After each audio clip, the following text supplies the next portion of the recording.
Hey, what's up guys, it's Pat, and today is going to be the part 2 video of my med school application. In the last video, we discussed my GPAs and my MCAT, and today we're going to be talking about my activities and my experiences. We're going to briefly talk about the personal statement, and we're going to wrap it up by discussing letters of recommendation. So as was the goal with the last video, the goal with this video is to show you simply what it took for me to get into medical school. That's it. So let's do it. When we talk about activities and experiences, you have 15 slots. You can list 15 things. And for each one of those, you have the ability to write a certain amount of words about what that experience did for you. What did you take from it? What did you learn? How has it formed you into the person that you are today? And ultimately, how does it help make you unique? And how does it make you exceptional? Right? This is an opportunity for you to show what you're made of, and ultimately to show the people reading your application why they should be accepting you. So we get really hung up on the grades, the GPAs and the MCATs, those numerical metrics that everybody talks about, but do not take these 3 sections lightly, right? Grades only get you so far. Grades themselves do not define a good or great or exceptional physician.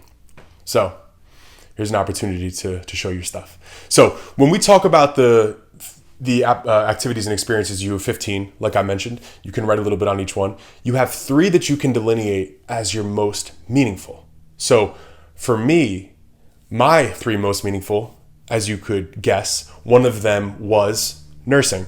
Now, if you watched any of my other videos, you know how much nursing has meant to me. You know that I've learned so much and I've taken so much, and I truly feel that it's going to help form me into the best physician that I can be. So I won't belabor how much I've appreciated nursing any longer, but certainly on the list. And if you're watching this and you're a nurse, you better believe that that's going to be one of your most meaningful. So a second one that I put is college football. Now, I can't say I played anywhere impressive or anything like that. And I also do have a fair amount of regrets coming from my experience in college football, which, maybe is another video one day. However, I think that it's fair to say playing a college sport shows a lot of characteristics and qualities that ultimately, form you as a person. That shows effort. It shows consistency, toughness, discipline. You could continue to name them. If you guys were a college athlete, it's definitely something that you should consider putting as one of your most meaningful. That is, if you truly felt that it was most meaningful in forming who you are as a person today. But for me, without a doubt, it's on the list. So the third that I put, it's a little bit out there, just random, but is balloon animals.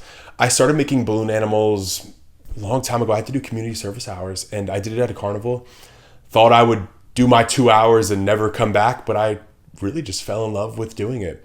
It was such a cool thing that I could make something, hand it to somebody, and see them be happier, to see them feel better, or to see them excited about something that I made. And it was also cool to be able to use my hands and learn new things. It was challenging. So not only did I like doing it at the carnival, but I even brought it into other aspects of my life. I used it at school. I used it in high school and college, and then I even used it at work as a nurse. I would make them for my patients. I made them for my coworkers' kids. I just thought it was really cool that, like I said, you can make something with your hands and directly make somebody feel better. Now, when I look at my 3 most meaningful, I thought it was really cool to give 3 things that you probably wouldn't expect to be grouped together, right? A nurse applying to medical school, but a male nurse.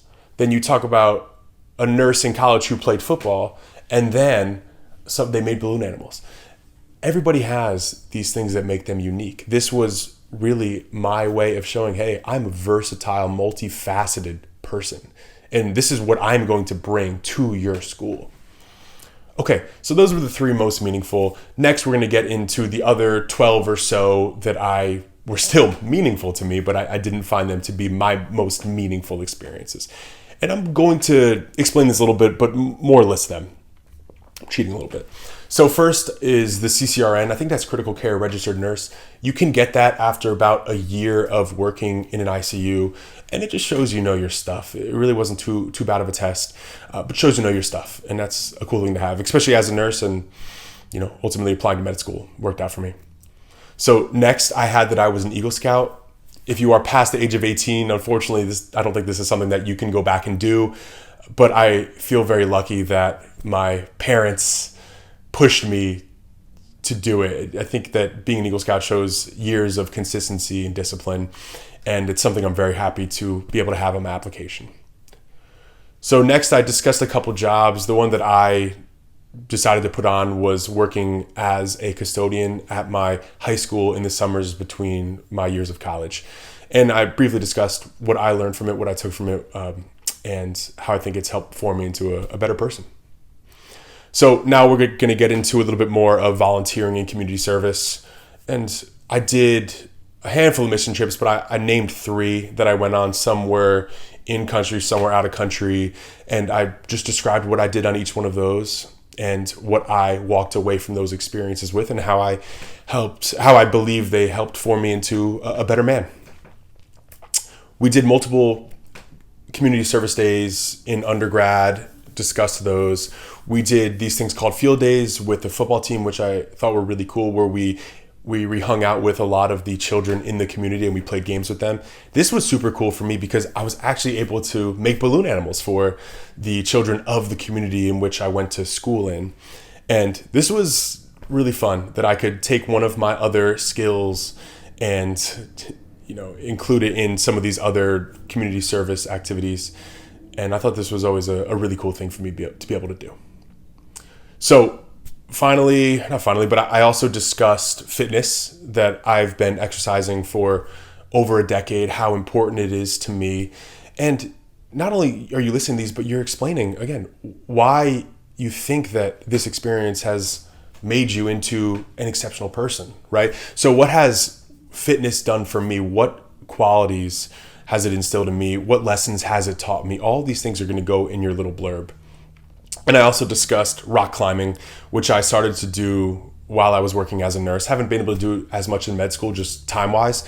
But again, this was a new challenge for me. This was a physical challenge that I struggled with and I had to get better at. And I had to learn the skill. I had to change my strength and I had to grow new muscles pretty much, right?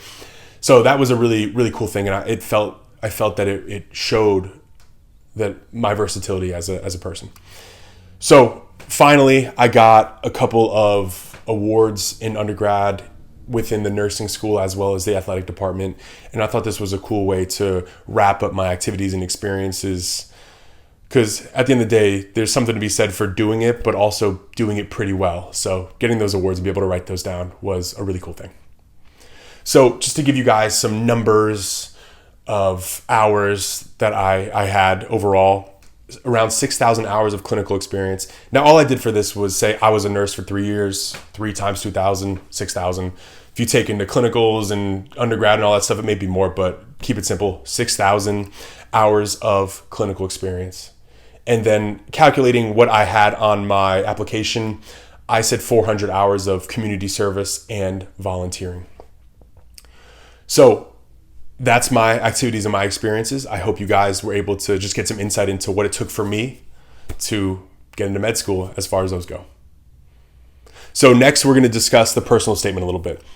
Now, in the last video, I told you that I was sort of, discerning if I wanted to show you guys my whole personal statement or not. And I've kind of decided that I don't think I feel comfortable showing you guys my whole personal statement. Rather, I just want to discuss the way that I approached it, and I think a great place for you to start when you start to write your own personal statement. So in general, I probably changed my personal statement 30 times. It evolves so much, right? So one of the biggest things you can do is start getting thoughts on paper, right? Even if you don't know exactly what to write, just start writing stuff. You can move it, you can delete it, you can alter it, all these things, but you just got to start getting words on paper. I think it's important to remember that the people applying to medical school, most of them are exceptional. That's just a fact. That's just what it is. That's why it's so competitive. These people have worked hard for a long, long time. And I think the thing is, a lot of people are exceptional in the same way, right? Because people are coming from that very traditional background. So for me as a nurse, I said, man, I think that I'm a pretty exceptional person too, but I know that I am uniquely exceptional. So of course, I emphasized my experience as a nurse and how it has evolved and how it has made me realize that becoming a physician was the right thing for me. And ultimately how I believe it's going to make me the best physician that I can be. So if you guys are watching this and you're a nurse, you're someone else in the medical field, using what makes you unique, that clinical experience, emphasizing it is huge. And so just to look at that a little bit more broadly, again, people are all going to be exceptional, but you have to show what makes you uniquely, extraordinarily exceptional, right? And you have to hyper focus on that. You have to magnify that. You have to show that you are going to bring something to the table. You are going to bring something to the class that is going to add to the diversity of experience in that class. What makes you exceptional? What makes you unique, right?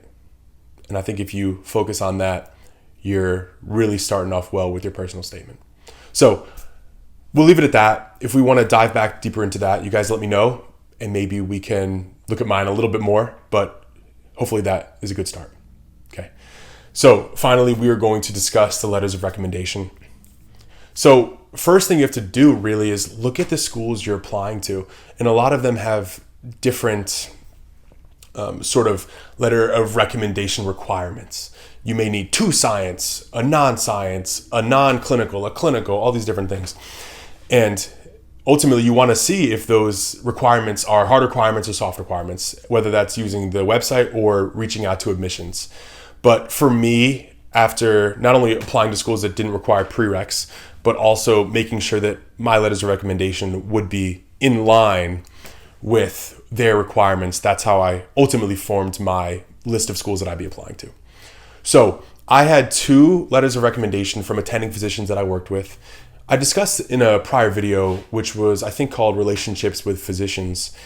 I discussed how important it was for you as a nurse wanting to go to medical school, or really anybody in the medical field wanting to go to medical school, to form these relationships with physicians. Not only are these going to be people that will be your mentors throughout your career, but they're also going to become your friends and ultimately colleagues. And a part of that is maybe you have the ability to get a great letter of recommendation from an attending physician who knows you as a person, who knows you as a clinician. So for me, I was really lucky to get 2, fantastic letters of recommendation from 2 attending physicians that I truly, truly respect. And so very lucky there. Next, I got a letter of recommendation from one of my science teachers in community college. And then finally, my last letter of recommendation was my college football coach. And I felt that he would be a great person that has seen me struggle, that has seen my effort, has seen the consistency that I've put in over many years, has seen my discipline, and ultimately has seen my leadership. I thought that he could attest to the type of man I am, to the type of person that these medical schools will be getting, and ultimately to the type of physician that I will be one day. So that wraps it up for the most part. We talked about activities and experiences. We talked about personal statement. And finally, we talked about the letters of recommendation. So I hope that this video was a little bit informative for you guys. I hope that you're walking away with some new knowledge. And if you have any questions, any thoughts, put them in the comments.